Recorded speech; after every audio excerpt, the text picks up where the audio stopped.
Em Curitiba, são 20 horas, conforme o programado. Uma boa noite para todos e todas. Sejam todos bem-vindos, todas bem-vindas a esta página da Teologia Pé no Chão, para darmos continuidade àquele mini-curso, era uma aula, virou um mini-curso, né? A terceira. Sobre o tema do inferno, do conceito como ele é conhecido popularmente. Essa é a terceira aula. Se tudo correr bem, eu não terminarei nessa aula, porque eu tenho um programa agora a cumprir. Vou propor, independentemente da disponibilidade de vocês, o minicurso vai ficar disponível no Facebook e também no nosso canal no YouTube. Boa noite, pessoal. A Irene está aqui ao meu lado para interagir com vocês, para receber os comentários ali na página. Espero que tenham tido uma boa semana. Esse sexta-feira à noite é um período bem agradável, né, para a semana, para o final da semana. Espero que todos tenham um sábado muito bom. Bom, nós estamos então tratando nesse mini curso de um conceito muito popular e ao mesmo tempo muito confuso. Confuso não apenas no folclore, no conhecimento, né? Esse não é um tema muito tratado, ele é considerado quase que sabido de antemão, e por causa disso acaba gerando confusão, e esta confusão contribui para nos perturbar, para afetar a nossa fé, o nosso ser cristão no mundo, o nosso viver, inclusive a nossa relação com Deus, com a nossa comunidade e com a sociedade de um modo geral. Para quem não me conhece, eu sou Eliseu, a Irene está aqui ao meu lado, a minha esposa, somos formados em teologia, eu sou o professor titular, sou mestre e doutor em teologia pela PUC do Paraná, diploma reconhecido pelo MEC, né, porque tem tanto diploma agora, né, é bom falar. Eu vou verificar.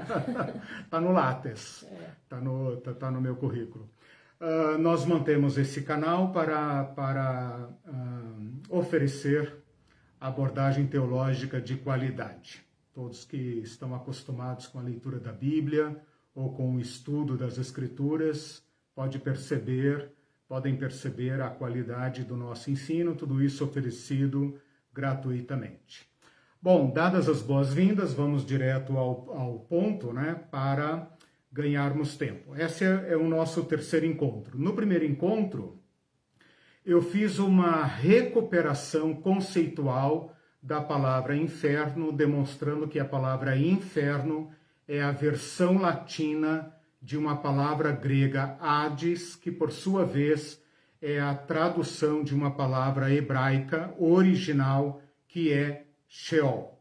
O Sheol é um conceito simples, apenas uma necessidade, digamos, lógica de quem crê na transcendência da vida e que, portanto, a vida deve continuar após a morte em algum estado, em algum lugar, e esse lugar é chamado pelos hebreus de Sheol, uma palavra original. O Sheol vira Hades, na tradução para o grego, e depois vira inferno, ínferos, mundo inferior, subterrâneo, na tradução para o latim. No último encontro, na aula 2, eu fiz uma separação, uma explicação em relação ao Hades e ao Geena, mostrando que o nosso Novo Testamento tem um problema muito sério de tradução, eventualmente já corrigido nas versões anteriores, porque ela traduz a palavra Hades no original e a palavra Geena, ambas palavras gregas, como inferno, fazendo então uma confusão entre duas coisas completamente diferentes, porque, por um lado, a palavra Hades é um lugar mitológico, um lugar imaginário para alocar os mortos, apenas isto, e o Geena é, ao contrário, um lugar geográfico ao sul de Jerusalém, onde se mantinha constantemente aceso para queimar lixo e todo tipo de detrito, todo tipo de coisa imunda, impura, inclusive corpos de animais e, desgraçadamente, até corpos humanos, daqueles que tinham a pior das mortes e cujo corpo não era reclamado por ninguém. Então, esta segunda aula nos ajudou, espero, né, nos ajudou a fazer uma correção que nos permita ouvir o Evangelho como o primeiro público de Jesus o ouviu. Feita esta revisão conceitual, eu passo então agora na aula de hoje a propor o seguinte: se o inferno, como as pessoas dizem, não é aquilo que elas pensam, o que Jesus então disse a respeito desse tema? Então, se as duas primeiras aulas foram aulas negativas, no sentido de tirar conceitos errados, a aula de hoje e a próxima serão aulas positivas, no sentido de então colocar o ensino correto de Jesus a respeito desse tema. Então, o objetivo da aula de hoje é responder a seguinte pergunta: o que Jesus disse então agora corretamente, né, de maneira bem entendida, bem equilibrada, com as devidas ênfases do Evangelho, em que contexto e para quem?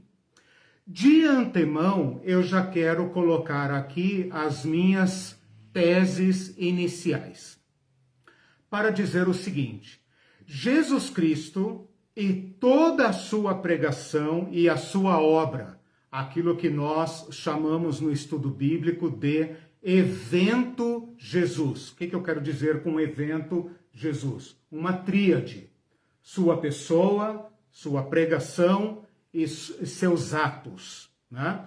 Então, sua pessoa, suas palavras e seus atos. Este conjunto nós chamamos evento Jesus. Esse evento Jesus, portanto, tudo que ele é, tudo que ele falou e tudo que ele fez estão canalizados para um objetivo, que é a salvação. Então, é muito mais fácil nós entendermos o que Jesus veio fazer da parte de Deus em favor da humanidade do que qualquer outra coisa que nós queiramos tirar ou digamos assim, compreender das palavras de Jesus. O que eu quero dizer com isso? Que Jesus Cristo veio falar de salvação e não de condenação. Com isso eu estou querendo dizer que não há uma paridade, não há uma comparação entre salvação e condenação. Não há uma paridade, um contraponto, como se fossem dois pratos da balança, um significando o que Jesus fez e falou com respeito à salvação e o que ele fez e falou com respeito ao julgamento e à condenação. Isso tem que ser estabelecido já agora, antes da aula, para que a gente consiga entender os pesos e os contrapesos dessa doutrina dentro do Evangelho. Todo o foco de Deus é amor, vida e salvação. E nós vamos então, a partir desta aula, entender, dentro deste panorama, por que Deus, focado na vida e na salvação do ser humano, mesmo assim, eventualmente, algumas pessoas se perderão. Como isso se dá e como Jesus tratou esta questão? Existe uma mudança de foco entre Jesus e os profetas. Eu começo então agora a argumentar em cima dessa tese que eu coloquei. Qual é a tese que eu coloquei? Jesus Cristo veio para salvar, não para condenar. Veio para salvar e buscar o que estava perdido. Não veio nem para julgar, veio para salvar. Dentro deste contexto é que nós vamos então estudar as breves e pequenas falas de Jesus a respeito da condenação, que, como eu estou dizendo, afirmando de antemão, como premissa básica, não é o foco do seu ministério. Alguns argumentos que eu vou apresentar a esse respeito é este corte, esta virada entre os profetas, todo o ministério dos profetas que anunciaram a vinda de Jesus, a sua primeira vinda, e o seu ministério. Como que Jesus dá continuidade ao ministério profético e como, ao mesmo tempo, ele rompe e inova e relê o ministério dos profetas. Então eu vou pegar aqui uma citação exemplificativa que vocês conhecem muito bem. Quando Jesus aparece em Nazaré, isso está registrado apenas em Lucas capítulo 4. Quando Jesus aparece em Nazaré, ele é o filho de Maria, o filho de José, está aqui visitando a gente, veio lá do sul, foi batizado por João, passou uma temporada fora e, como era seu costume, entrou na sinagoga. E o pastor da sinagoga, né, não chamava pastor, mas eu vou chamar de pastor, o pastor lá da sinagoga falou assim, tá aqui o filho do José, da Maria, vem cá, irmão, lê a Bíblia pra gente aqui, lê um trecho, né? E Jesus pega o rolo do profeta Isaías e lê um texto do profeta Isaías dizendo, o Espírito do Senhor Deus está sobre mim, pelo que me ungiu para anunciar o evangelho aos pobres, libertar, curar e etc. E termina assim, e apregoar o ano aceitável do Senhor.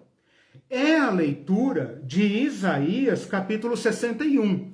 Então depois você pode fazer essa comparação. Isaías capítulo 61 e esse que eu li agora, que é Lucas capítulo 4, a partir do versículo 16, ele lê o profeta Isaías, mas ele para exatamente em cima do ponto aonde Isaías iria completar, e o dia da vingança do nosso Deus. Então, Isaías está dizendo, o Espírito do Senhor me ungiu para apregoar o ano aceitável do Senhor e o dia da vingança do nosso Deus. Jesus lê apenas até aqui, e apregoar o ano aceitável do Senhor. E parou. Esta leitura do profeta é muito significativa do corte que Jesus está fazendo em relação ao anúncio dos profetas e o seu ministério. Outro exemplo que nós podemos dar, que está muito claro no Evangelho, é você pegar a pregação de João Batista, isso está em Mateus capítulo 3, versículo 12, Mateus 3, 12. João Batista, quando as pessoas começam a perguntar quem é você? Você é o Cristo? Ele fala, não, eu não sou o Cristo, mas depois de mim vem aquele. E ele anuncia o Cristo assim, a sua pá ele tem na mão, e limpará completamente a sua eira. Recolherá o trigo no celeiro, mas queimará a palha em fogo inextinguível. Então, o João dá a impressão que o Jesus que ele anuncia é o juiz escatológico. Ele usa aqui uma figura da lavoura, que eu vou falar depois, né? Como se o mundo fosse uma lavoura, a sua eira, e ele faz a separação entre trigo e palha, recolhe o trigo no celeiro e queima a palha. Então preste atenção aí na figura do fogo que queima a palha, porque é em cima disso depois que nós vamos trabalhar. Quando Jesus aparece, ele decepciona tão profundamente João, que João, quando pressente que ele está para morrer, ele manda uma comitiva até Jesus e fala assim, olha, cara, é o seguinte, eu sou o cara que dedicou a vida a anunciar a sua vinda. É você mesmo? É você mesmo ou devemos esperar outro? E Jesus responde a João baseado numa leitura do profeta. Até poderia dizer aqui, baseado na leitura de Isaías. Porque ele fala, olha, vão e anunciem a João o seguinte, eu liberto, eu curo, eu prego o evangelho e bem-aventurado aquele que não encontrar em mim motivo de escândalo. E ele deu uma resposta que fez então João entender o caráter do ministério de Jesus. Estes dois exemplos mostram como Jesus renuncia à condenação, renuncia ao julgamento e adota um outro ministério, um ministério de salvação. Então, Jesus não traz o julgamento predito pelos profetas, não traz o fogo, não traz a separação, ele traz a mensagem da salvação. Um outro exemplo que eu queria citar é quando os samaritanos, aquele povo imundo, que deveria ser o primeiro a queimar no fogo do inferno, né? Eles cometem a audácia de negar pouso a Jesus. Isso está escrito em Lucas 9, final do capítulo de Lucas 9. E o Tiago e João, seguindo a tradição dos profetas, falam: Senhor, quer que a gente faça descer fogo do céu? E Jesus fala: vocês não sabem de que espírito vocês são? Eu não vim para destruir, eu não vim para matar, eu vim para salvar. Né? Então, essas viradas de Jesus sinalizam claramente o seu caráter, o caráter da salvação. Então, todo o evento de Jesus é focado na salvação. Ele disse a Nicodemos: Deus não enviou seu filho para condenar o mundo, mas para salvá-lo. Ele fala depois para os judeus: não vim condenar o mundo, mas salvar o mundo. Quando eu for pendurado, atrairei todos a mim. Então, esse Cristo que vem na expectativa dos profetas e dos judeus para tacar fogo no mundo, ele frustra este caráter ministerial profético de julgamento, tira esse juízo de dentro da história e anuncia a plena graça de Deus. Dentro deste contexto de salvação de um Deus que descerá ao Hades, como nós falamos na primeira aula, desceu ao Sheol, foi as últimas consequências, fez o possível e o impossível para salvar. É dentro deste contexto que nós temos que colocar o que eu passo então agora a construir como ensino de Jesus a respeito do perecimento eterno. Então, aquilo que as pessoas chamam de inferno, que eu já corrigi, já deixamos para trás, um inferno que não tem nada a ver com fogo, que não tem a ver com diabo, que não tem a ver com punição, que é apenas o estado dos mortos, que abrange toda a humanidade. Jesus agora vem responder com a salvação. Então, não há uma paridade. Vou repetir aqui a minha tese. Eu coloquei a tese e demonstrei argumentações que fundamentam, que argumentam a minha tese. Vou repetir a tese para que ela fique bem clara. Não há uma paridade no Evangelho entre salvação e condenação. Não há um Deus que tem dois caminhos, no sentido de que ele joga um para lá e um para cá, ou predestina para cá, ou predestina para lá. Deus é todo vida, todo amor, todo salvação. E ele demonstrou que fez todo o impossível, aquilo que era impossível. Fica até difícil falar, né? Eu tropecei aqui na linguagem, porque fica até difícil falar o que não existe. É bom você ter falado assim. Não existe na história das religiões um Deus que tenha se abaixado ao mundo e se tornado o mais vil dos homens, a fim de salvar os homens. Então, Deus é todo salvação. Ainda assim, Deus não pode salvar a todos. E aqui está o problema praticamente insolúvel. Eu já estou dizendo que nós caminhamos para uma quarta aula em que eu vou pontuar o problema, mas vou me abster de apresentar soluções para ele, porque o problema me parece ser de uma ordem intelectualmente insolúvel. Por que Deus não pode salvar? Né? Não vou desenvolver isso agora, vou deixar esse tema para o final dessa aula. Porque Deus não pode salvar a todos. Né? Apesar de ele ser todo salvação, que escândalo é esse? Que no final da história, no grande escatom, poderá haver eventualmente perda. Né? Se Deus pode tudo, isso é um grande enigma. Se você tem dificuldade para entender, bem-vindo ao time. Ninguém consegue dar uma resposta satisfatória para o problema. Por isso que eu estou insistindo nesta tese de uma salvação escandalosa, de um Deus que desceu ao Sheol e que, como eu falei na aula passada, se não fosse a benignidade de José de Arimateia, seu corpo teria sido jogado no vale de Inom. Porque as pessoas não poderiam recuperar um cadáver no meio da impureza, quem sabe, né? Então, até esse risco, Jesus correu. Bom, vou então me dedicar a esses minutos que eu tenho nessa aula para construir algumas imagens de Jesus a respeito desta gravidade da vida, que inclui o risco da perda, né? Não vou usar a palavra inferno, porque seria completamente uma impropriedade em relação a tudo que eu estou dizendo. Né?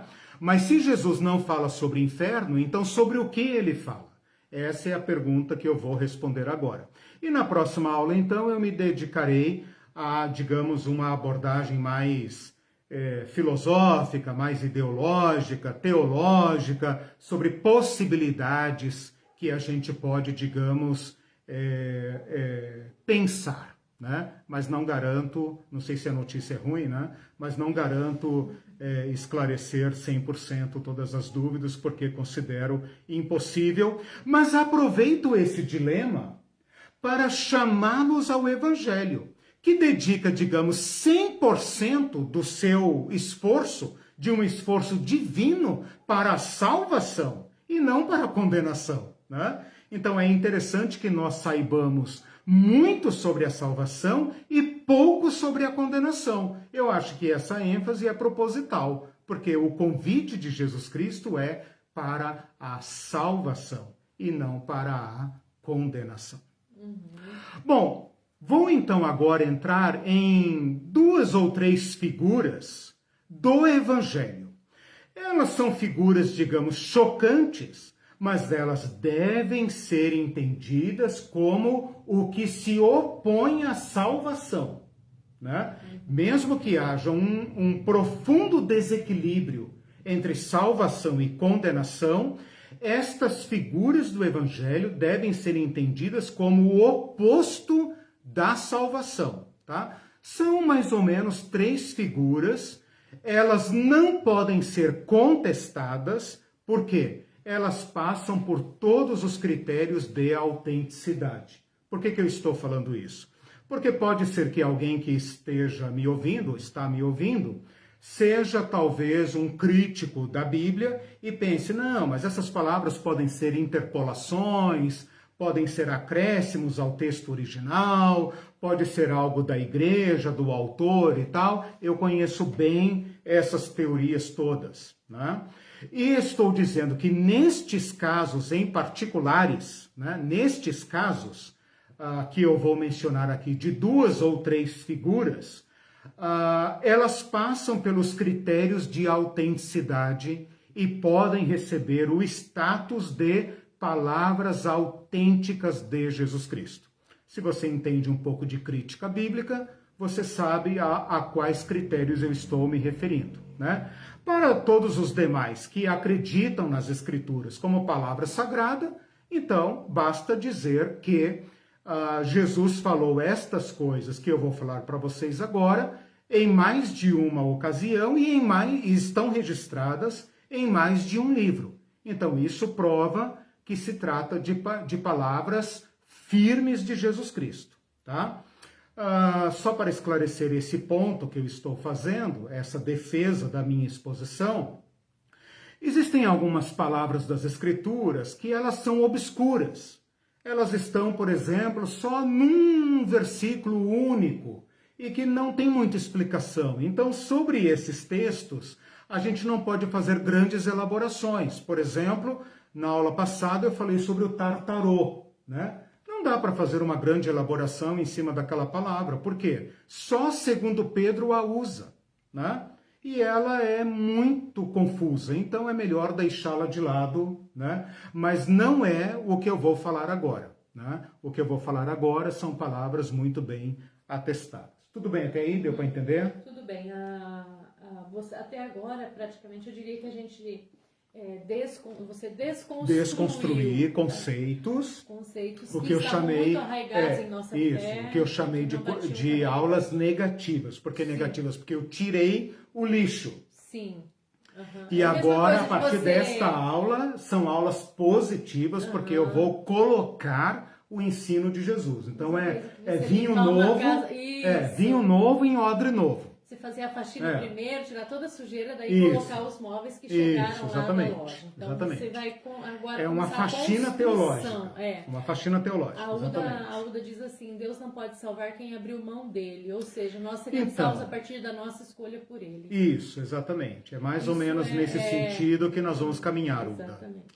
É chocante, mas ao mesmo tempo de altíssima nobreza, né? Eu vou pontuar esses posicionamentos na próxima aula. Antes de passar, lembra de pedir para o pessoal compartilhar. Sim, por favor, compartilhem essa aula, curtam e não se esqueçam de se inscrever no canal, lá no YouTube, Teologia Pé no Chão. Não basta você ir lá e assistir a aula, dar um joinha e compartilhar. Tem que se inscrever, né? Porque quanto mais inscrever, mais o canal, não estou ganhando nada com isso, não tem monetização, não tem curso pago, não tem nada. Mas quanto mais pessoas acessarem ou se inscreverem, maior o alcance do canal e você me ajuda a tornar esse material mais popular, ok? E a verdade ser disseminada. Isso, exatamente. Essa é a nossa contribuição para a sociedade como um todo e para a igreja em particular. Bom, então todas essas figuras que eu vou colocar agora, elas devem ser entendidas de duas formas. Primeiro, contra a salvação. A não salvação como uma possibilidade permanente. Tá? E todas elas são figuradas. Isto é muito importante.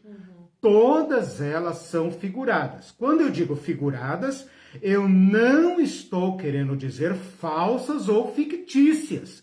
Muito pelo contrário. Estou dizendo de uma linguagem que apela a figuras acessíveis ao nosso conhecimento para nos dar o sentido de coisas transcendentais, né? Coisas que eu acesso, digamos, intelectualmente, sem que eu passe pela experiência, porque a experiência requereria minha morte, né? E eu não tenho como experimentar minha morte, né? A não ser morrendo. Então, essas figuras são muito importantes porque elas nos dão acesso de sabedoria, de conhecimento, àquilo que é para nós inacessível, né? Que eu só poderia experimentar morrendo. E então, anula-se o conhecimento, né? Então, a gente precisa usar figuras, mas lembrem-se, são figuras. Então, eu vou começar com a figura do banimento, da exclusão, tá? Jesus fala algumas coisas assim, por exemplo, no Sermão do Monte. Eu não vou citar referências para ser rápido, tá? Depois vocês peguem lá. No Sermão do Monte, quando ele fala daqueles, nós veremos em teu nome, nós fizemos isso em teu nome e tal, e ele fala, nunca vos conheci. Ou seja, entre mim e vocês não há nada. Vocês não são pessoas que eu quero acolher, vocês não são pessoas a quem eu conheço, apartem-se de mim. Então, esta figura do apartar-se é o oposto da salvação. Por quê? Porque a salvação é reconciliação, é comunhão, é acolhimento na casa do Pai, no lar do Pai, na família do Pai. É ser recebido como filho. Então, o oposto de ser recebido como filho é apartem-se de mim. Tem um outro texto de Jesus, quando ele censura gravemente os fariseus. Então, prestem muita atenção a quem ele está falando e onde ele está falando. Ele curou um paralítico em Mateus e os fariseus começam a blasfemar contra ele, criticá-lo, aquelas coisas que vocês conhecem do Evangelho. E ele fala assim, olha, eu digo para vocês o seguinte, muitos virão do Oriente e do Ocidente, olha a salvação. Muitos virão do Oriente e do Ocidente, tomarão lugares à mesa, olha aí a figura do acolhimento, com Abraão, Isaque e Jacó. Serão parte da família no reino dos céus, ao passo que os filhos do reino serão lançados fora. Então, esse lançar fora fala de exclusão, banimento, exílio. Na parábola, percebam que é parábola, figura. Naquela parábola das 10 virgens, quando o noivo fecha a porta e elas chegam atrasadas, ele fala, não vos conheço.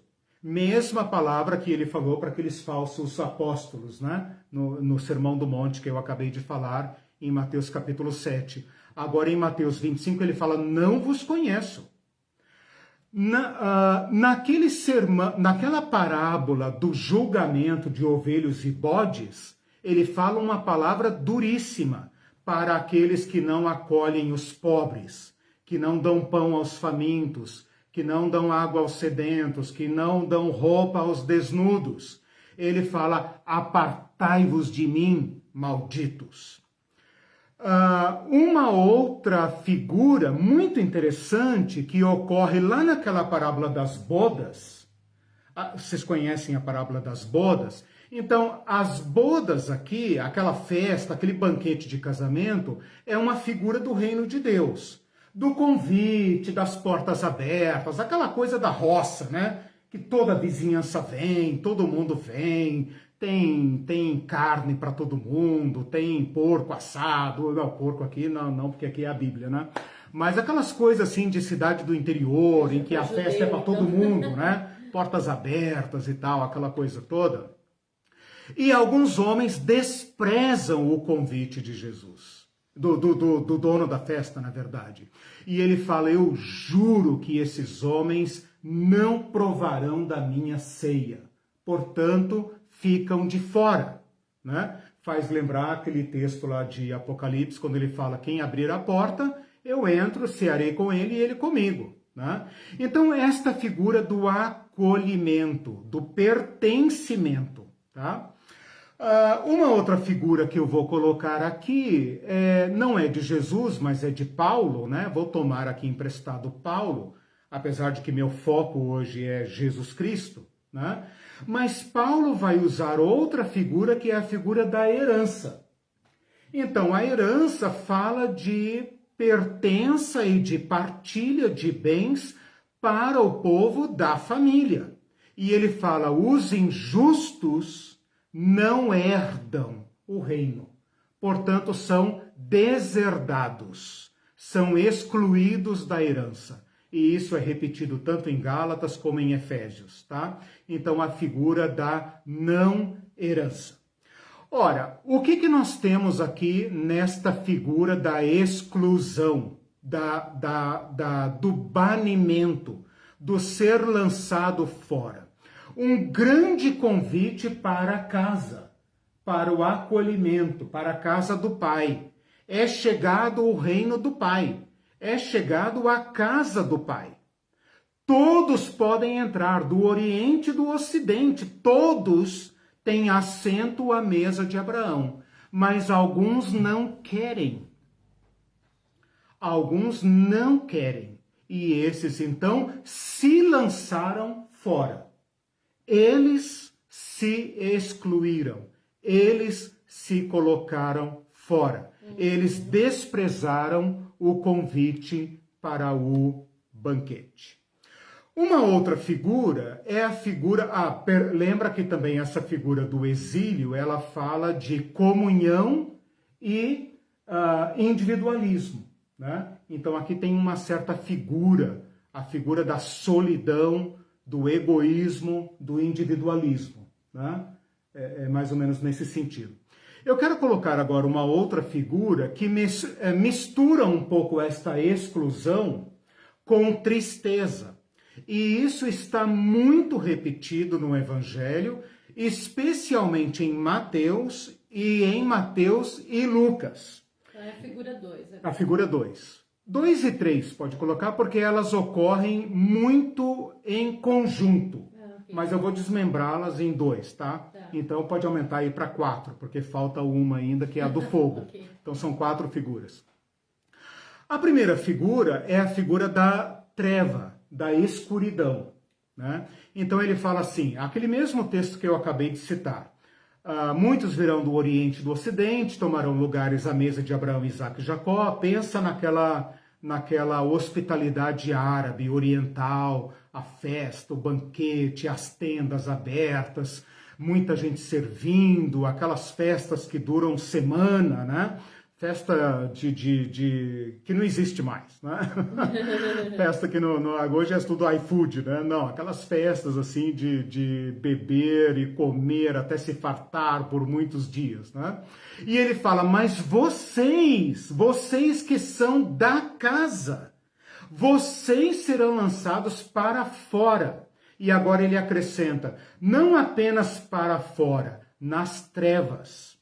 Então essas trevas exteriores são uma figura que causa horror ao judeu.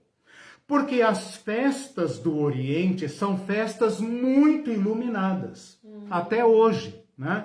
Aquelas festas com muitos tapetes, muitas barracas, muitas tendas e muita luz, muitas tochas, muitas lamparinas, muitas lanternas. Essa luz que tem a ideia de alegria, de fartura, de acolhimento, de calor, né? de hospitalidade, agora é contraposta à escuridão, ao ser banido para fora. Mas vocês são filhos do reino. O que é que vocês estão fazendo aí do lado de fora? Se os estrangeiros viajaram do Oriente e do Ocidente para participar desta grande festa, por que é que vocês, que são filhos do reino, foram para fora? O que vocês podem ter feito de tão grave contra o senhor da casa, o convidado da festa, o anfitrião, para que vocês vão para fora, para as trevas. Então isso vai aparecer aqui em Mateus 8, vai aparecer de novo naquela parábola das bodas, serão lançados para fora nas trevas. Acontece de novo depois lá no sermão profético, quando Jesus compara o seu povo como servos fiéis. Ele fala, aquele servo fiel, quando o seu senhor vier, será honrado, será homenageado. Eu lhes garanto que o próprio Deus o servirá. Mas aquele servo bandido, ladrão, safado, né? Este não, esse será lançado fora. A sorte dele será junto com os hipócritas. Na parábola dos talentos também ocorre essa figura, lançai-o para fora nas trevas. Então esta figura de trevas de fora, né, está em oposição e em contraste com a salvação, que tem a figura de luz e de acolhimento e de fartura. E então para fora, para as trevas exteriores. O Pedro, vou tomar aqui emprestado o Pedro, lá na sua segunda epístola, ele fala assim, para esses falsos mestres está reservada a escuridão das trevas. Então, basicamente, só Mateus fala em trevas. Por quê? Porque ele tem em mente a cultura palestina das festas orientais, tá? Agora, percebam o seguinte, a questão das trevas aqui tem uma conotação figurada, né? Não se trata, obviamente, de apagão, de blackout, tem a ver com uma figura de linguagem. E eu queria acentuar para vocês o seguinte, que esta figura de luz e trevas tem um amplo registro no Novo Testamento, em que a própria conversão é chamada, saíram das trevas para a luz. E que nós, o povo comum, nós, todo mundo, nós, todos os homens e mulheres da história, aos olhos de Deus, somos considerados povos que vivem no escuro. Então é importante que todos nós entendamos que, espiritualmente falando, do ponto de vista do Evangelho, todas as nossas sociedades, todas as nossas comunidades, todo ser humano, aos olhos de Deus, vive em trevas. E isso é muito fácil de entender. É muito fácil. É só você parar para pensar o tamaninho do seu conhecimento, né? Eu sou doutor em teologia. E vocês sabem que quanto mais se estuda, mais aumenta o conhecimento, né? Mais aumenta o conhecimento de que você não sabe nada. Essa é a tristeza de fazer doutorado, né? Quem estuda e tem título e pós-graduação sabe disso, né? Que você, quando tem um estudo fundamental, você acha que sabe tudo, né? Você navega aí no Zap da vida, nas redes sociais, e acha que sabe tudo. Quando você vai galgando outros títulos, sua vergonha vai aumentando, você vai vendo, meu Deus, né? Nem que eu vivesse 500 anos lendo 24 horas por dia, eu não chegaria a conhecer um pedacinho e tal. Isso eu estou falando de conhecimento intelectual. Mas nós não sabemos quase nada nem sobre nós mesmos. E ver o tamanho dele, né? Sim, mas vamos pensar sobre nós, sobre esta fronteira que eu sou para mim mesmo. Eu não consigo olhar para mim e dar outra palavra, outro diagnóstico a meu respeito. E aqui eu não estou falando figuradamente, não. Estou falando sobre mim mesmo, eu, Eliseu. Eu não conheço uma palavra melhor para me descrever do que escuridade. Nós somos a mais profunda escuridade. Veja a confusão do nosso país. Veja a confusão da economia, veja a confusão da política. Então, trevas é o que nós somos. E nesse sentido, Jesus Cristo apresenta-se ao mundo como luz. Ele nos diz quem somos. Ele nos diz para onde vamos. Ele nos diz de onde viemos. Ele dá o sentido para a nossa vida. Ele dá uma causa pela qual viver. Portanto, a ideia de luz e trevas cai perfeitamente como uma figura para a nossa comunhão com Deus. Então, vir para Deus, andar com Deus, aceitar o convite de Deus, significa sair das trevas para a luz. Recusar o convite de Deus, mais do que ser lançado para as trevas, porque ele falou isso para pessoas que estavam na luz, mais do que ser lançado para as trevas, significa continuar nas trevas, ou seja, vai viver sua vida até envelhecer e morrer na mais profunda escuridão. No auge da sua velhice, ainda vai estar batendo a mão na testa e dizendo, meu Deus, o que é a vida? Para que vale a pena tudo isso? Atrás do que eu corri? De que me valeu tudo isso? Né? Então nós somos esta escuridade, de modo que a não salvação é apresentada no Evangelho como trevas. trevas, no sentido simbólico, tem uma ampla, como é que eu poderia dizer? Uma ampla doutrina, né? Se você pesquisar só esse jogo de luz e trevas, você já vai encontrar material para meditar até o Natal. Então, isso que eu queria falar sobre a questão de trevas. Se você apenas pesquisar luz e trevas, por exemplo, Colossenses 1,13, né? Ele nos transportou do império das trevas para o reino do Filho do seu amor.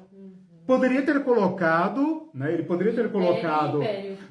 Isso, poderia ter colocado império e império, mas também poderia ter colocado luz e trevas. Ele colocou trevas e amor. É verdade. Né? Então, olha como ele joga com essa luz que acolhe, com a luz que não apenas ilumina, mas aquece, né? Como lugar do acolhimento, do calor humano, da solidariedade e do amor. Uma outra figura que anda junto com essa, então a terceira agora, a quarta, que né? é... Colocou junto a 2 e a 3. Não, eu falei de trevas, agora eu vou falar da terceira. Coloquei junto, não, mas eu separei agora na abordagem. Agora eu vou falar. Elas estão quase que sempre no mesmo versículo. Agora é 3. Então. Elas estão quase que sempre no mesmo versículo. Onde fala de trevas, também vai falar dessa que eu vou falar agora. Que é choro e ranger de dentes. Apenas Mateus fala sobre isso. Lucas fala uma vez, pode ser que Lucas tenha copiado de Mateus. Eu fui pesquisar esta expressão, não cheguei a uma grande conclusão, fiquei me perguntando o que é ranger os dentes, né? Aquele bruxismo, né? Bruxismo o bruxismo, não, né? Só quando tá dormindo. Inclusive a palavra bruxismo vem do grego brugmo, né? Brigmo, que é o que está aqui no Evangelho. Mas como a expressão aparece sempre junto com choro e ranger de dentes, sempre junto, choro e ranger de dentes, eu cheguei à conclusão que se trata de uma expressão idiomática simples, que significa apenas um modo de chorar, né? Eu não sei se chorar soluçando, chorar desesperado, chorar batendo o queixo, alguma coisa que o judeu entenda e que nós não alcançamos, mas como só Mateus usa e Lucas uma vez copiando de Mateus, provavelmente, eu vou entender apenas como tristeza. Então, quando ele fala do banimento para as trevas, normalmente ele também vai dizer, ali haverá choro e ranger de dentes. Choro, tristeza, né? Aponta para a frustração, né? Veja, se a gente misturar tudo isso na nossa cabeça, você pode facilmente aqui pensar no fogo do inferno. Mas Jesus não está falando nada aqui do fogo do inferno. Ele está falando que a não salvação, salvação como plenitude da vida, a não salvação é a frustração humana plena. E, portanto, choro e choro com bater os dentes. Tristeza, choro. Ou seja, a vida humana corre sim, e isso é sério, corre sim o risco de frustrar-se plenamente. Por isso que eu falei que nós temos que entender esta perdição em contraste com a salvação, né? O risco de perder-se, de frustrar-se, de nunca alcançar a plenitude da vida, de nunca chegar a lugar nenhum, por mau uso, como a Uda já falou ali, por mau uso da liberdade. Então, aqui a gente até poderia fazer um certo contraponto, né? Entre aquilo que eu falei do Deus que não pode e o ser humano que pode, né? Então, aqui encontra a potência de Deus, ou entre aspas, a impotência de Deus, versus a potência humana. Isso é um escândalo inexprimível. Um Deus que para diante da vontade humana e não violenta a vontade humana nem para salvá-la. Esse é o grande enigma. Um Deus que quer salvar, como Paulo fala em Romanos, ora, Se Deus não negou para nós sequer o seu Filho, o que mais ele poderia fazer por nós? Quem poderia se opor entre nós e a salvação de Deus? Nada, ninguém, salvo eu mesmo. Então, eu posso colocar minha vida fora. Eu posso colocar minha vida na escuridade. Eu posso colocar minha vida na frustração que aqui está expressada, com o contrário do banquete, o contrário das luzes, o contrário da mesa posta, o contrário da casa do Pai, está colocada como choro e ranger de dentes. Ele fala em Lucas, por exemplo, ali haverá choro e ranger de dentes, quando vocês virem no reino de Deus Abraão, Isaque, Jacó e os profetas, mas vocês lançados fora. Pergunta: para quem ele está dizendo isso? Para os crentes, certo? Para aqueles que, calcados na sua própria fé, usam a sua fé para serem arrogantes contra Deus. Então é muito importante pensar a quem Jesus está ameaçando com tão severo destino. A quem e para quem ele está falando, né? Isso é muito importante e com isso eu termino a ideia do ranger de dentes e passo então agora para a ideia do fogo. É muito poder para o ser humano, né? Então, isso é muito chocante. Esse livre-arbítrio é uma coisa, porque, por exemplo, eu gostaria que Deus interferisse se eu fosse me perder e não estivesse vendo. Só que a coisa é feita de uma tal maneira que eu acho que a rejeição é uma coisa, não é assim, não estou vendo, é uma escolha, é uma coisa bem... Esse enigma eu quero abordar na próxima aula, porque cada uma das posições que a gente colocar aqui, eu vou apresentar todas, tá? Eu prometo na próxima aula apresentar todas as posições conhecidas, deve ser umas 4, todas as posições conhecidas a respeito desse destino eterno. Certo. Com seus pontos fracos. Por isso que eu falei que eu não posso dar aqui a resposta final, né? Eu não posso dar uma resposta conclusiva.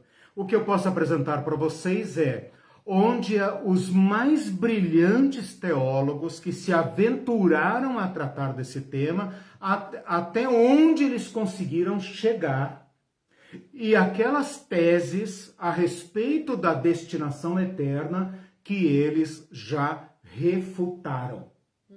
Tá. Isso eu me comprometo a apresentar na próxima aula. Para ficar bem completa a construção aí, né? Isso. Eu quero falar agora sobre a ideia do fogo. Aí a figura 4. Isso, a última figura. Eu quero falar agora sobre a ideia do fogo. Por quê? Porque o fogo agora vai ser reintroduzido, depois da gente ter apagado todos os fogos do inferno, né? E deixado apenas o fogo do Geena, que é literal, e a partir daquele literal gera uma figura, como nós falamos na aula passada, o Vale do Inon, né? O Geena.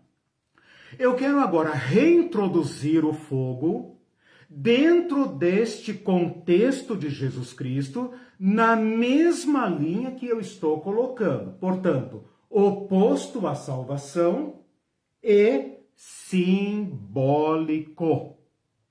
Simbólico. Por que eu posso afirmar que é simbólico? Primeiro, porque ele vai aparecer no contexto da agricultura. Lembra que eu falei agora há pouco de João Batista dizendo, na sua mão ele tem a pá. Ele vai limpar a eira, vai guardar o trigo, vai queimar a palha. Então é dentro deste cenário de uma sociedade agrária que o fogo é introduzido. Ok? Um outro critério importante que nós temos que colocar aqui, não sei se é um critério, mas assim, um lembrete, né? Não sei se tem uma palavra melhor, mas um lembrete que nós temos que colocar aqui é que nós estamos levando essa figura do fogo da agricultura para o transcendente. Então fica descartado qualquer possibilidade de fogo na transcendência. Tá? Então é impossível pensar num destino eterno para pessoas que não são da minha religião, queimando no fogo. Dá ok? para ver onde você está baseando para ser essa sociedade agrária, o versículo? Bom, eu vou falar agora da agricultura. Tá. Eu vou falar agora. Bom, mas a sociedade agrária, toda a sociedade antiga é agrária. Onde você tá se baseando. Não, eu vou falar. Eu estou só dando assim 3 pistas, digamos, introdutórias, porque eu sei que aqui está o principal problema. Certo. Né? As pessoas juntam tudo, treva com fogo, por exemplo, né? Olha o absurdo, né? Vai ser lançado nas trevas ao mesmo tempo no fogo, quer dizer, fogo não é treva, né? Então isso confirma mais uma vez a tese da simbologia, da linguagem simbólica. Então eu falei, primeiro que é uma figura da agricultura, segundo essa figura vai refletir seu significado na transcendência, portanto está completamente excluída a possibilidade de uma alma queimando no fogo, né? Isso não tem nenhum embasamento bíblico. E terceiro, agora segura aí que essa é forte, né? Não existe nenhuma relação, segura, irmão, essa é forte.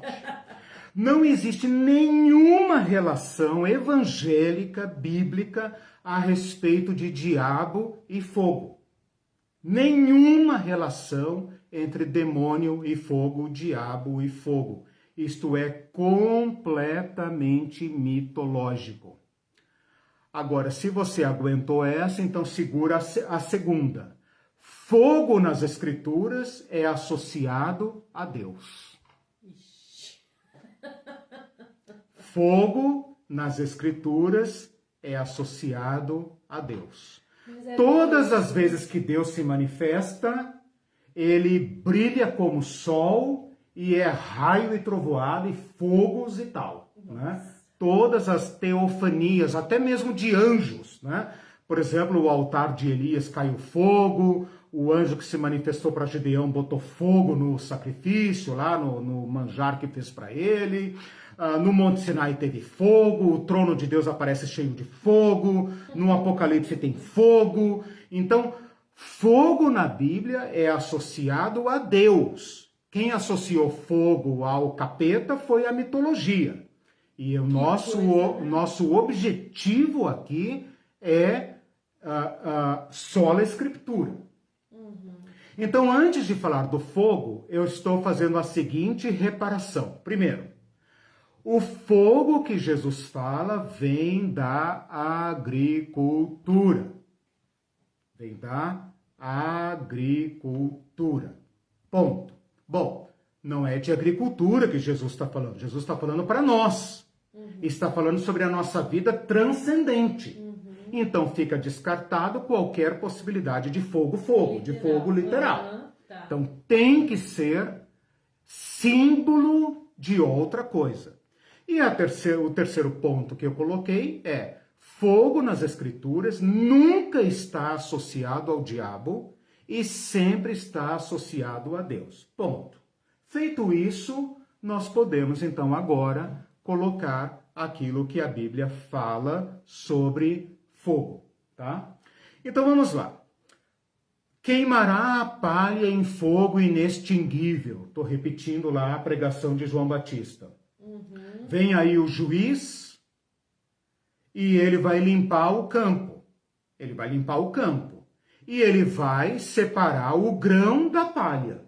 Vai juntar o grão no celeiro e vai queimar a palha no fogo. Certo? Então, agricultura. Quando Jesus, lá no Sermão do Monte, está falando sobre a árvore que produz bom fruto, a árvore que não produz bom fruto, pelos seus frutos os conhecereis, ele fala assim: aquele que não produz bom fruto, aquela, né, árvore que não produz bom fruto, é cortada e lançada no fogo. O que é lançado no fogo? A árvore. Mas não é de árvore que ele está falando de gente. Ele está falando dos religiosos. Vocês vão saber se eles são meus discípulos ou não pelos frutos que eles produzem. E aqueles que não produzem bons frutos são lançados no fogo. Só que daí a gente faz uma transferência, né? A gente mistura. Na tradução, aí a gente sabe que a árvore é gente, mas o fogo a gente mantém. Mantém, exato. Então aí tem um erro de interpretação. Quando ele fala sobre a parábola do joio e do trigo, a conhecidíssima parábola do joio e do trigo, ele fala: o trigo é colhido, amarrado em feixes e guardado no celeiro, e o joio é colhido e lançado no fogo. Ora, o que é lançado no fogo? O joio. Mas não é de joio que trata o reino de Deus. Trata de pessoas. Trata nem de trigo, exatamente, nem de árvore, nem de ramo da videira. Trata de pessoas. Então nós temos que fazer a transposição de trigo para a gente e de joio para pessoas injustas, pessoas que se entregaram à prática do mal e que recusaram o convite de Deus. Terão um destino simbolicamente retratado ao do joio, que esse sim é queimado no fogo.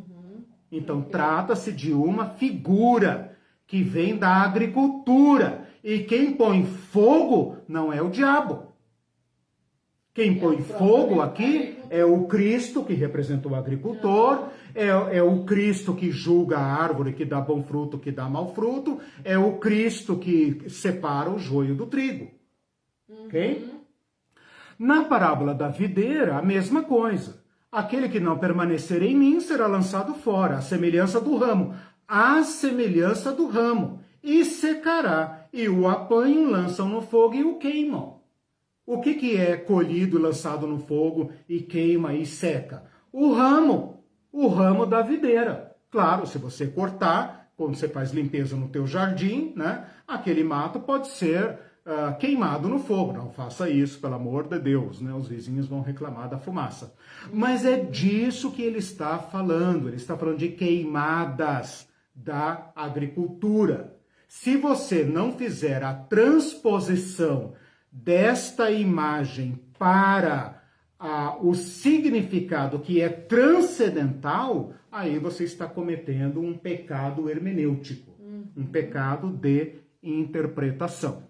Então, resultado, o fogo é uma imagem da agricultura, assim como na aula passada eu falei do fogo do Guiena, do Vale do Inom, agora eu estou pegando o fogo da agricultura e transpondo para uma situação transcendental, que é causada por Deus e não pelo diabo.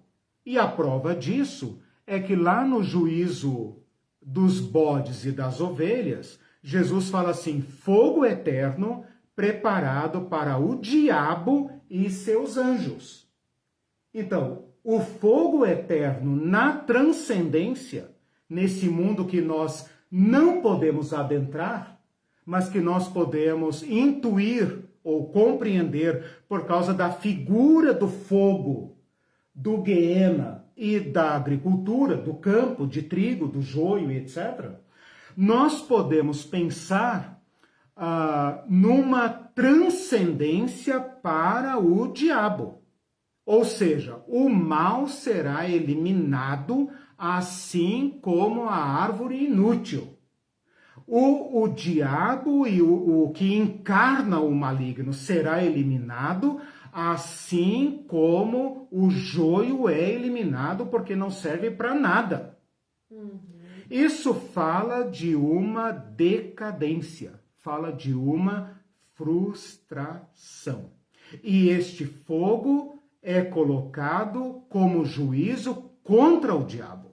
Então essa ideia do diabo pulando nos caldeirões de fogo é mitológica.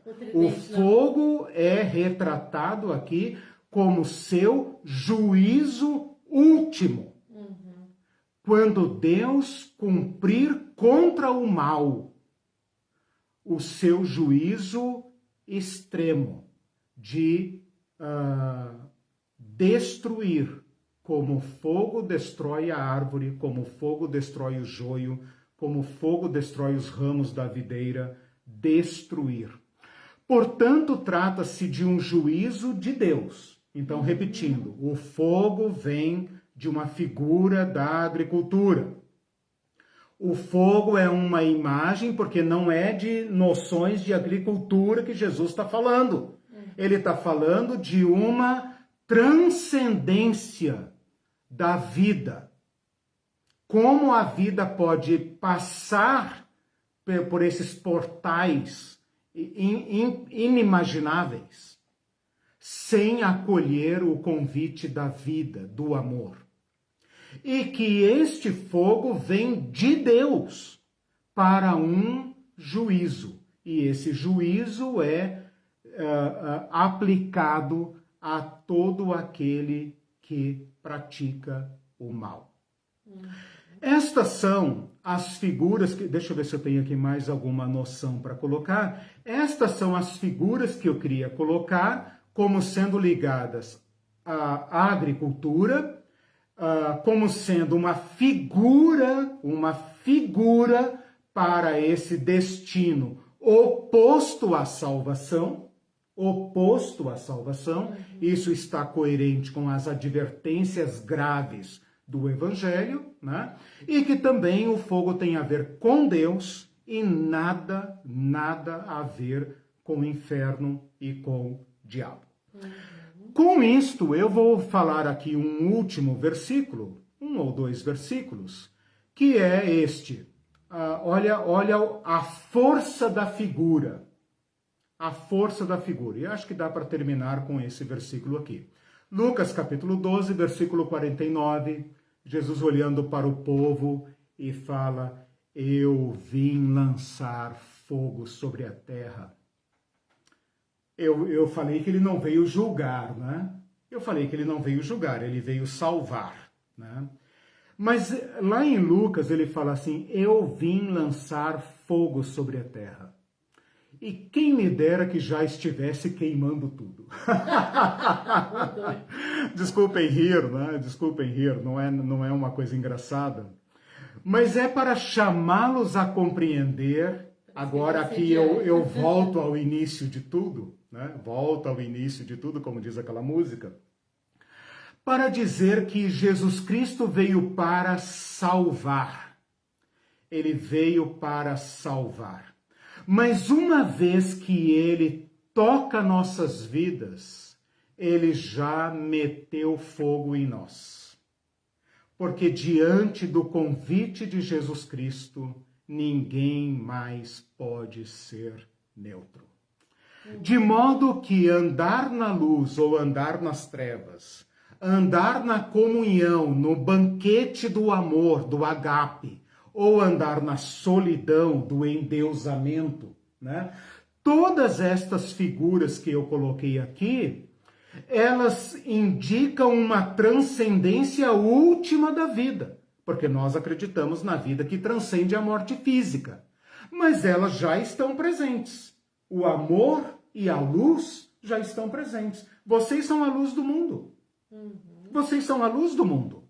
Ora, vocês devem dar bons frutos. Vocês são o fogo do mundo. Vocês já são, e eu falei isso na aula de domingo agora, né? Que nós, o povo do amor, o povo da comunhão, pela misericórdia de Deus, nós que viemos do Oriente e do Ocidente para nos assentar a esta mesa, a este banquete da graça de Deus, com isso colocamos toda a malignidade, toda a injustiça, todo o individualismo, toda a idolatria sob juízo.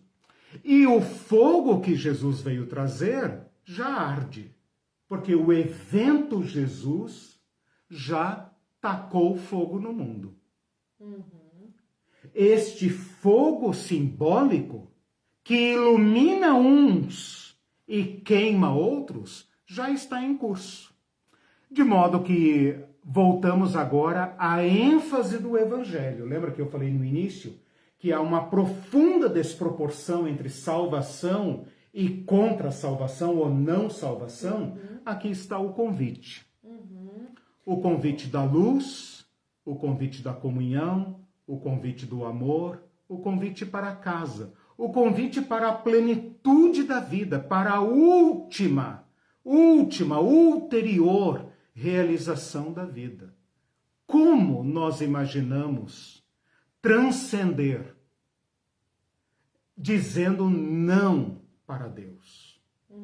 Esta é a pergunta do Evangelho, que está exatamente assim lá em Hebreus, né? Como escaparemos nós se negligenciarmos tão grande convite? Como transcenderemos? Eu acho interessante que a gente desconstruiu, mas agora a construção é muito importante, porque, veja bem, há uma diferença, não é tudo igual, porque existe uma salvação que pode ser negligenciada, e se for negligenciada, vai haver consequências. Nós não sabemos exatamente quais são essas consequências, mas e o que são gravíssimas. Por isso e essas palavras são graves. A não salvação, o banimento. O banimento. Mas o que nós desfizemos, a frustração total. É essa ideia de inferno com fogo, essa coisa... A mitologia. A mitologia. Agora, o inferno, é claro que essa palavra está carregada, mas não pode usar mais. Não pode usar mais, mas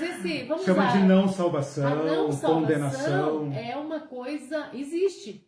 Então, existe a não salvação. A gente tem que descobrir Esse risco existe, por isso que eu estou carregando nas ênfases do Evangelho.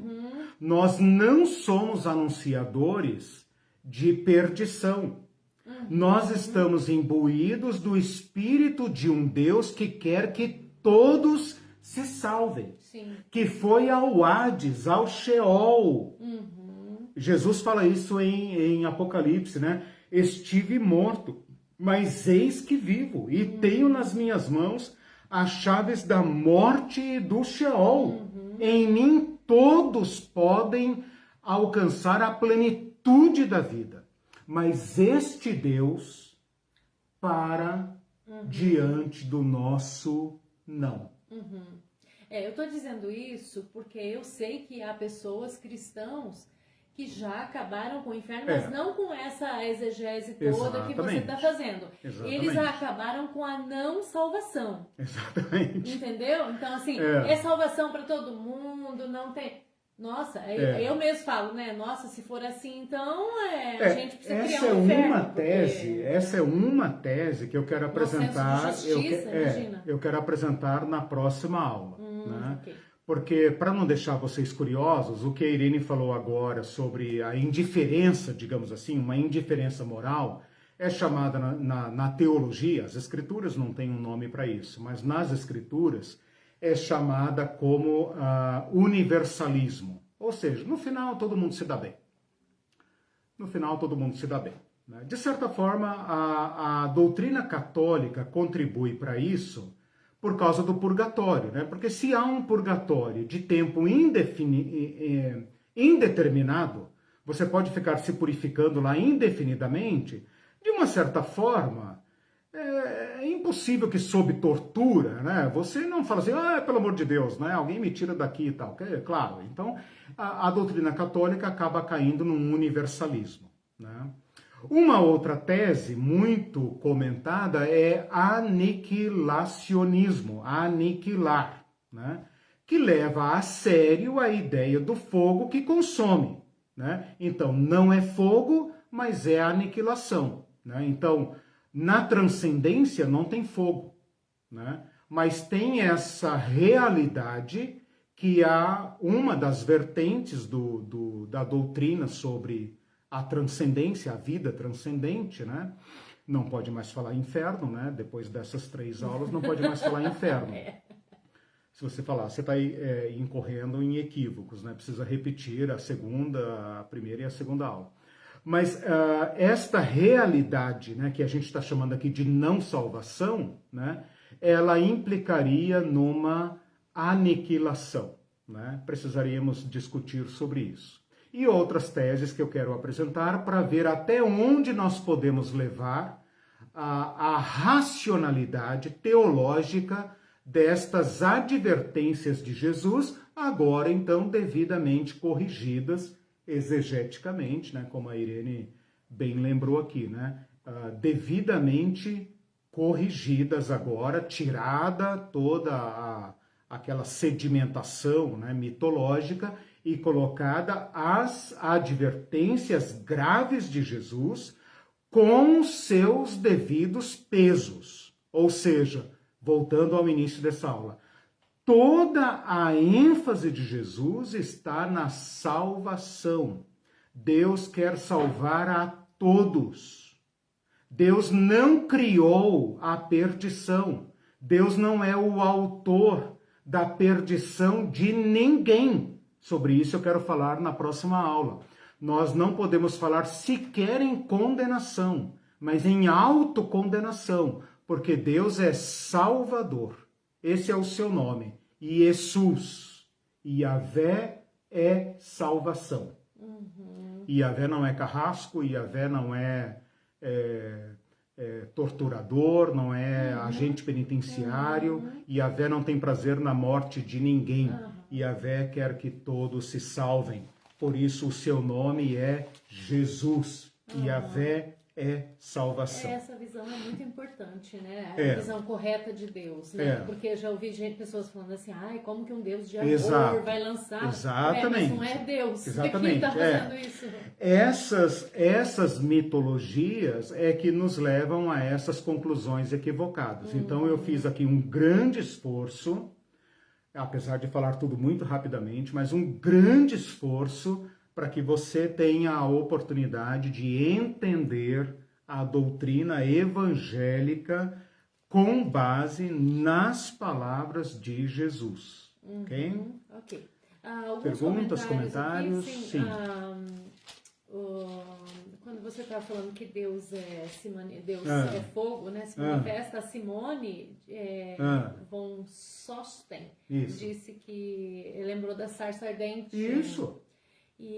Quase todo lugar que Deus ou algum anjo se manifesta tem brilho do sol ou fogo, ou raio e trovoada.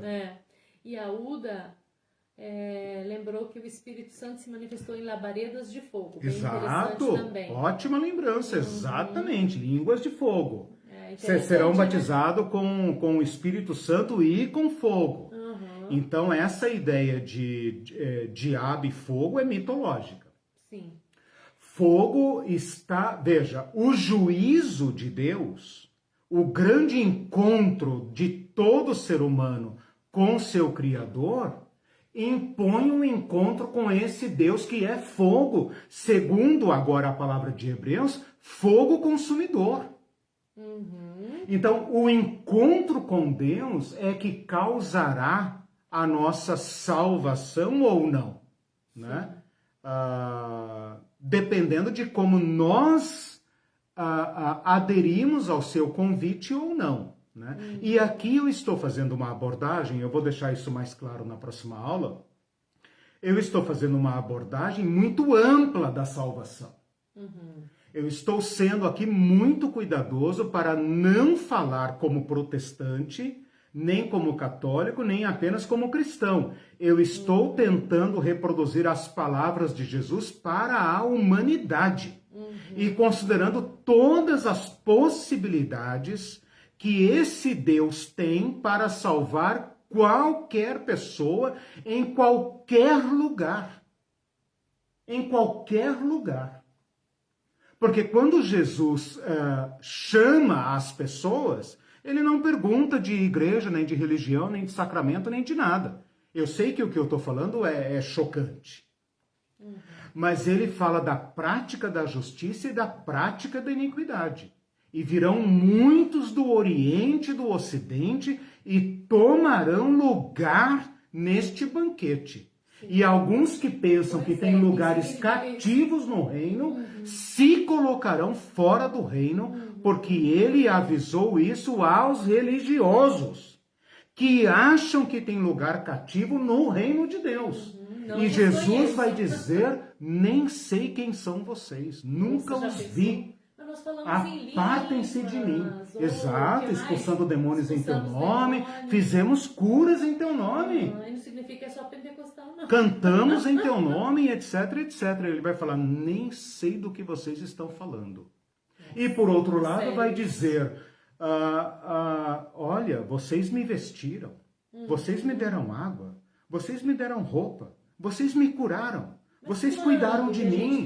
E esses pobres coitados vão dizer, nós nunca fizemos isso para você, cara, nem sei quem é você. E Jesus vai dizer, não, mas quando você fez a qualquer pessoa, você fez a mim. É uma mensagem radical. Desculpa se isso ofende os brios religiosos, mas é uma mensagem radical. A fé cristã é a única que coloca a imagem de Deus no outro humano. E nesta humanização é que Cristo se manifesta. Todo individualismo carrega em si o fogo do Guiena, o fogo do joio, porque não serve para nada, não produziu absolutamente nada. Então, essas palavras de Jesus são de advertência, principalmente para nós, os cristãos. Eu quero deixar isso muito claro aqui. Que Jesus não falou isso para o samaritano, não falou isso para o povo, o pobre povo das multidões, não. Falou isso para aqueles que se sentavam na cadeira de Moisés, para as autoridades, para os homens mais santos da sua nação. E ele falou, eu advirto vocês, que se vocês não praticarem a justiça do reino de Deus, virão pessoas de fora da religião, centuriões romanos, os Cornélios da vida, as mulheres samaritanas da vida, e tomarão assento no reino de Deus. E vocês vão chorar batendo os dentes. Sim. E aí eu não sei mais, porque Jesus só foi até aí, né? Tem mais comentários aqui, a Georgia disse, queima Jesus. Só ele pode queimar, bem lembrado. E o Carlos Pereira disse, eita, totalmente esclarecedor. E a Sica Xavier diz assim... E ele queima a porcariada que tem em nós, porque agora eu vou citar um texto lá de 1 Coríntios capítulo 3, quando Paulo fala assim... Cada um veja como constrói, ó a figura de linguagem.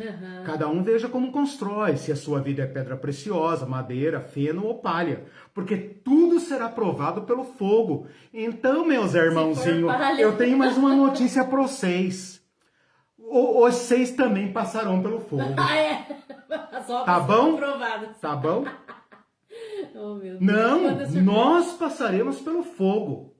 Nós seremos salvos pelo fogo, ele fala lá. Ainda que as suas obras se queimem, serão salvos pelo fogo.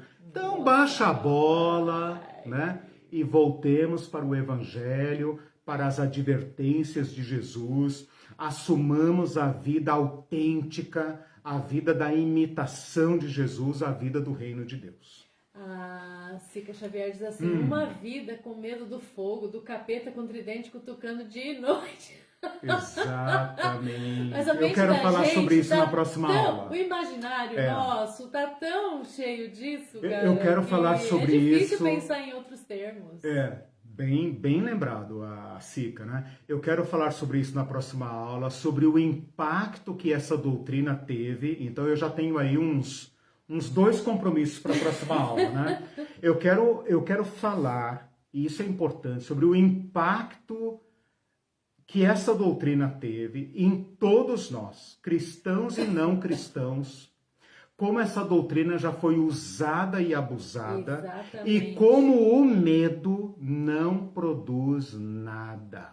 Exatamente. Pelo pavor do medo, ninguém será salvo. E a religião se tornou a dona do medo, do mármore do inferno. Isso, a Jorge diz que usam muito a parábola do rico e do Lázaro para falar bobagens. E não praticam o que a parábola ensina. É verdade. Né? Essa parábola merece uma lição à parte. É verdade. E o Carlos Pereira disse, tem irmão que diz que foi no inferno e passou muito calor.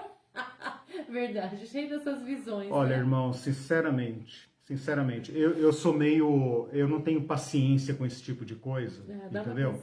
Então, assim, olha, gente que foi no céu ou que foi no inferno, você fala, olha, cara, sobre isso, desculpa, eu não tenho tempo, tá? Eu não tenho tempo, entendeu? Desculpa. Se insistir, repreenda, sabe? Desculpa, eu não tenho mais paciência com esse tipo de coisa, entendeu? Porque isso é treva, é obra de confusão, né? Quando eu era criança... Os irmãos iam no céu ver os pecados das pontas dos cabelos das irmãs, que os anjos coletavam e botavam lá e vinham para aterrorizar as pessoas. Então, assim, olha, desculpem, eu não tenho mais paciência com esse tipo de coisa. Cada um tem a visão que merece. Se vier falar isso comigo, eu exorcizo. Eu repreendo em nome de Jesus, sinceramente. Não, você já percebeu que as visões são de acordo com a crença da pessoa? Odeio. A pessoa tem um transe e aí a visão é de acordo com aquele tem gente que vai no inferno, escreve livro, sai fazendo pregação. Desculpa, eu não tenho paciência para esse tipo de coisa.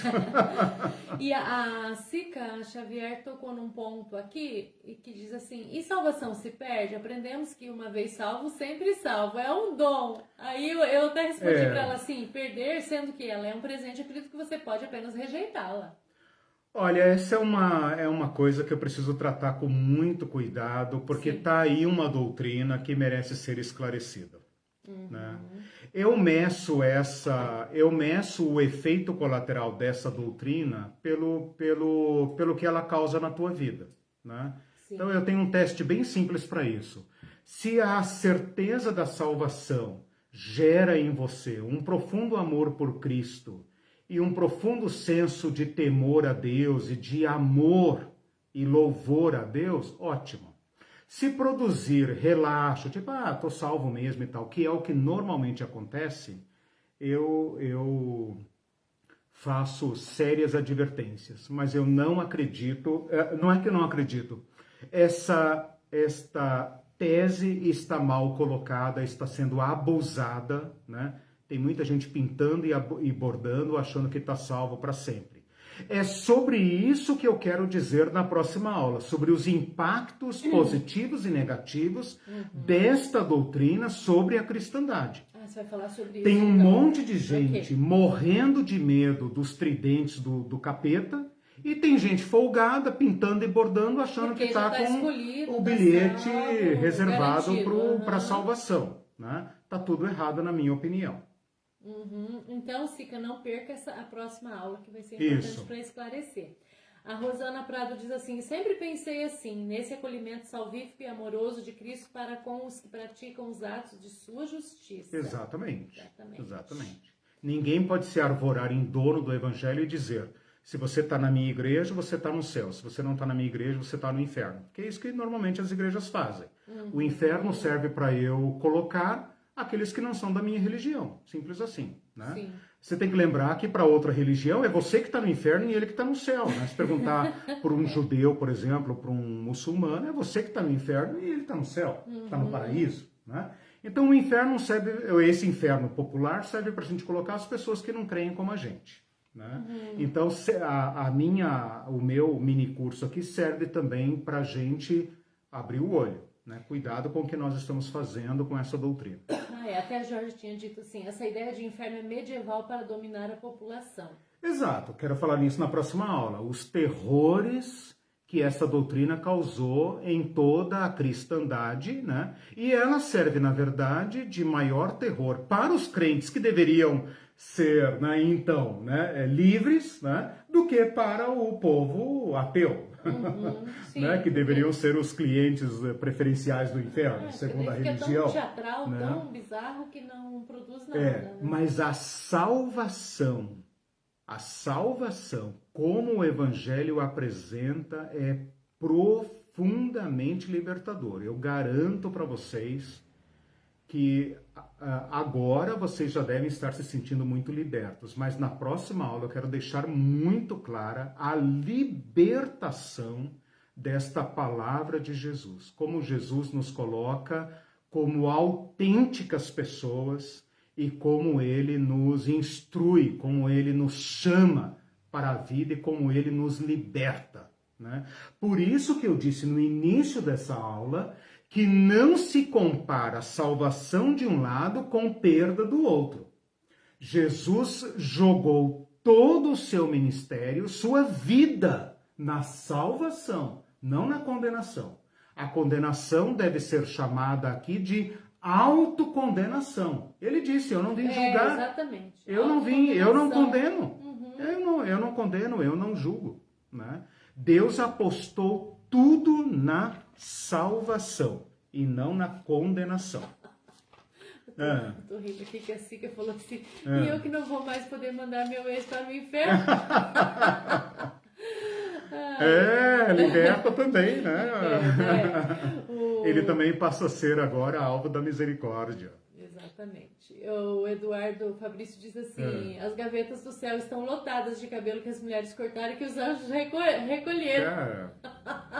E a Jorge eu acho que esse assim, departamento do céu deve ter sido fechado, né? Não sei, porque tinha departamento para quem assistia televisão, para quem mulher que usava calça, cortava o cabelo, para homem que botava bermuda para jogar bola, tinha que jogar bola de calça, etc. Eu acho que esses departamentos foram fechados. E é complicado, né? Esse negócio de departamento, porque se a pessoa usa calça e ia cortar o cabelo, daí como é que decide qual departamento que fica, né? Bem complicado. Se você falasse isso numa igreja dessa, ia ser repreendido, ser colocado em disciplina.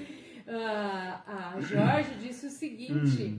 Já viu, fiquei boba, pastor colocar as meninas em fila de castigo no banco porque cortaram as pontas do cabelo. Então eu achei Jorge, que estava falando... por onde tu andas? Não, eu achei que estava falando de uma coisa de 40 anos atrás, mas vocês veem mas ela como... é jovem, né? Vocês veem como essas coisas nunca passam. É a religião farisaica imposta aí novamente.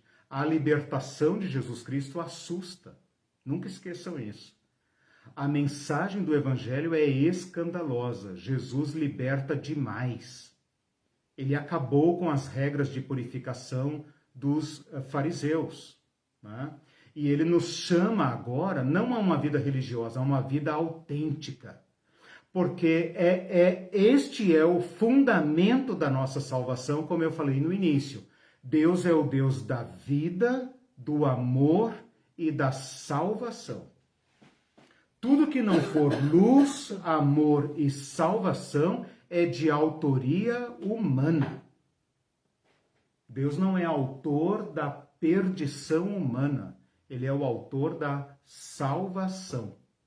Amém. Isso também tem que passar a ser uma maneira de pensar. Exatamente. Tem que mudar a chavinha. Exatamente. Né? Porque a gente coloca o mesmo peso, como Exatamente. se Deus fosse... Né, cruel, assim, bem... A gente é colocado mais, a gente é colocado mais frente ao juízo e ao medo do que ao amor libertador.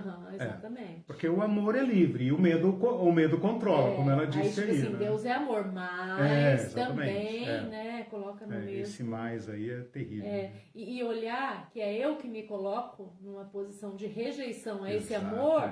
É bem interessante. Exatamente. Ela diz aqui que tinha culto de disciplina. Isso, eu conheço tudo isso. Eu ia ficar doente nesse dia. Eu conheço tudo isso. Deixa eu ver se tem mais algum comentário. Eu vou terminando aqui com um versículo que eu preparei para...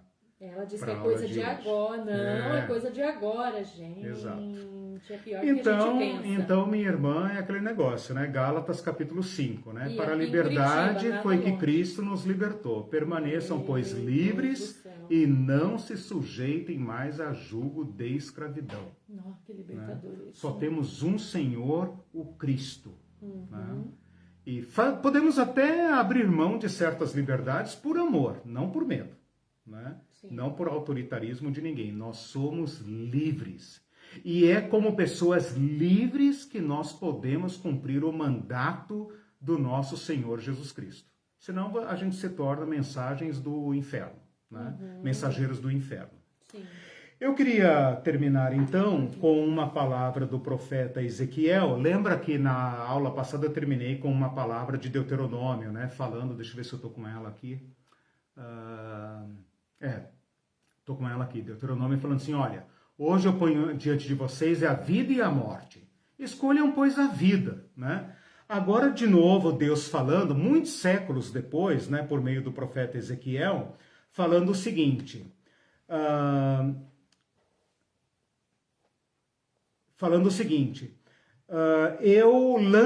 lançai de vós todas as vossas transgressões, com que vocês transgrediram. Lancem de vocês, parem de praticar injustiça e criem para vocês um coração novo e um espírito novo. Pois por que vocês morrerão, ó casa de Israel? Deus dizendo, por que vocês vão optar pela morte? Optem pela vida, pelo espírito, né? E depois ele termina dizendo assim, olha a palavra de Deus. Não tenho prazer na morte de ninguém, diz o Senhor Deus. Portanto, voltem-se para mim e vivam.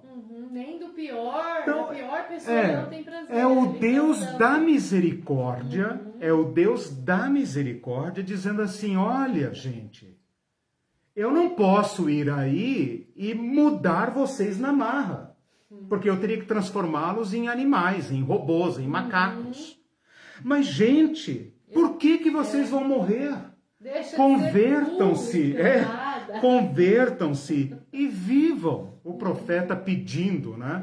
Deus pedindo pelo amor de mim mesmo, né? Porque Deus não pode falar pelo amor de Deus, ele fala pelo amor de mim mesmo. Vivam! Porque vocês vão morrer, escolham a vida. Então é isso que essa mensagem quer dizer. Amem a vida. Promovam a vida. Onde houver sinais da morte, sinais do Sheol, obra de Satã, matando, oprimindo, destruindo, ferindo, libertem. E esta vida é que saltará para mais vida. Porque a vida não pode levar à morte. Agora, quem carregar dentro de si o ódio, a violência, o individualismo, a destruição, a morte, colherá isso. Invariavelmente. Esse é o chamado grave que Jesus coloca diante de nós. Por isso que ele fala, eu vim tacar fogo na terra. E ainda bem que já está queimando. Porque agora não tem mais trevas, não tem mais inocência. Cada um escolhe a vida ou a morte e assuma as consequências dos seus atos. Bom, com isso então nós podemos terminar, ok? E na próxima aula eu faço uma aula então de conclusão, de fechamento, uma aula mais, digamos, teológica, né? Menos exegética, como eu fiz até agora, uma aula mais teológica e tal, para mostrar, de acordo com os melhores teólogos, esse é o meu compromisso, de acordo com os melhores teólogos, até onde nós podemos levar essa doutrina e o que nós podemos, digamos, concluir, né? Ainda que provisoriamente, né? Porque não nos interessa também saber tudo sobre a condenação, porque a condenação não é uma opção, é uma possibilidade, mas não é uma opção, né? A opção é a vida. Sim. Então é sobre a vida que nós queremos falar. Mas na próxima aula eu quero apresentar para vocês, acho que é justo, as posições predominantes a respeito desse tema. E última aula, próxima e última aula, com certeza. Deixa eu ler só uns últimos comentáriozinhos aqui. A Uda diz, mais uma aula libertadora. Amém. Muita gratidão. Sintam-se abraçados. Amém. Obrigado. E a Rosana, maravilhosamente simples, absolutamente libertador, Amém. Redentor. Amém. Legal. Amém. Eu vou colocar Obrigado, gente, todos vocês que estão aí nessa sexta-feira participando, uma aula super longa e tal, até cansativa, mas vocês estão aí. E eu vou colocar, assim que eu puder aqui, que eu terminar, vou disponibilizar também o roteiro para que vocês tenham todas as minhas anotações em mãos. Tchau para vocês, até domingo. Até domingo, gente, nós falaremos da Nova Jerusalém, do Reino de Deus. Tchau para todos.